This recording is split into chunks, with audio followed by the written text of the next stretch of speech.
5. The Titanic disaster story. 100 years before James Cameron turned douchebaggery into an art form at the Oscars, American author Morgan Robertson wrote a shitty book called Futility, or The Wreck of the Titan, about the sinking of an unsinkable ocean liner. When you see the cover, you figure you're pretty clearly looking at a fictionalized version of the Titanic story. He was so eager to be first, apparently, that he didn't bother to wait for the Titanic to actually sink before writing about it. The Wreck of the Titan was published in 1898, 14 years before RMS Titanic was even finished being cheaply built. The similarities between Robertson's work and the Titanic disaster are so astounding that one has to imagine if White Star Line built Titanic to Robertson's specs, S.A. there. The coincidences don't end there. Both sank 400 miles from Newfoundland, both had too few lifeboats, both were around 800 feet long, and both sank in an April night around midnight. 4. Nebraska Church Explosion, 1950. As unbelievable as this story is, it did happen. Even though a Nebraska church exploded one evening, in 1950, just 5 minutes after choir practice had been scheduled to begin, not one of the 15 people who should have been present was injured, because none had yet arrived when the building collapsed. Choir practice at the Westside Baptist Church in Beatrice, Nebraska, always began at 7:20 on Wednesday evening. At 7:25 p.m. on Wednesday, March 1, 1950, an explosion demolished the church. The blast forced a nearby radio station off the air, and shattered windows in surrounding homes. But every one of the choir's 15 members escaped injury, save by a fortuitous coincidence. All were late for practices that night. Considering the sanctified site of the explosion, it was not surprising that some attributed the near miss to divine intervention. They supposed rightly that the odds of unanimous tardiness were slim indeed, especially when the reasons were examined. Car trouble delayed 2 women. The minister and his wife and daughter were delayed by a dress that needed ironing at the last minute. Others were late because they paused to complete homework, finish a letter, or hear the end of a favorite radio show.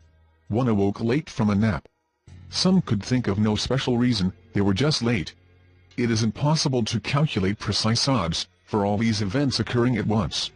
But past performance indicated that each person would be late for practices one time, and for producing a 1 in a million chance that the entire choir would be late that night. As to what those reasons were, whether they were of the garden variety or divine intervention ilk, judge for yourself. 3. 2 brothers, killed by the same taxi driver, 1 year apart. In July 1975, a sad and incredible accident happened. That day, Erskine Lawrence Eben was knocked off his moped and killed by a taxi in Hamilton, Bermuda. The accident is so incredulous, because it was the same taxi, with the same driver, and carrying the same passenger, that had killed his brother, Neville, in July the previous year. Even more incredible is that both brothers were 17 when they died, and they had both been riding the same moped in the same street. Even more incredible is that both brothers were 17 when they died, and they had both been riding the same moped in the same street. The story, often termed as the coincidental twin tragedy, was also mentioned in 2004 bizarre collection of Ripley's Believe It or Not book. 2. Anne Parrish, Lost Novel. This is one of those classic coincidences which seems to check out okay.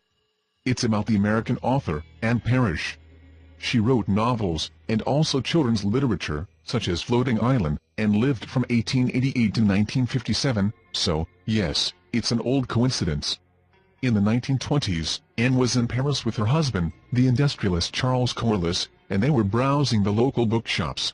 While doing so, she picked up a well-worn copy of one of her own childhood all-time favorites, called Jack Frost and Other Stories. She handed the book to her husband, saying how much she loved the book as a child. He flipped open the book, and to their amazement, on the flyleaf was written, Anne Parrish, 209 North Weber Street, Colorado Springs, Colorado. Yes, it was her very own book. Goodness knows how Jack Frost got to Paris, but it nicely linked Anne Parrish with her childhood. 1. The unsinkable Hugh Williams. Over a period of 200 years, 3 ships perished at the same location of the coast of Wales, on the same day, December 5, and all three had only one survivor. The three survivors all had the same name, Hugh Williams. December 5, 1664, a ship sunk in the Menai Strait, a stretch of water with tremendous tidal swings off the coast of Wales. All 81 passengers died, except one. His name was Hugh Williams. On December 5, 1785, another ship sunk in the Menai Strait, with again everyone aboard dying, except for one man, named Hugh Williams. And then again, on December 5, 1820, yet another ship sunk, in the Menai Strait. Only one man survived, and he was named Hugh Williams. This is an awesome legend, and the scope of the coincidence is staggering. Another source actually references 2 other British shipwrecks, with the lone survivors, bearing the name Hugh Williams, except they weren't on December 5th. In one of those wrecks, there were actually 2 survivors, an uncle and nephew, and both were named Hugh Williams. And so despite having 2 survivors, you could still technically say of the wreck, the only man to survive was named Hugh Williams.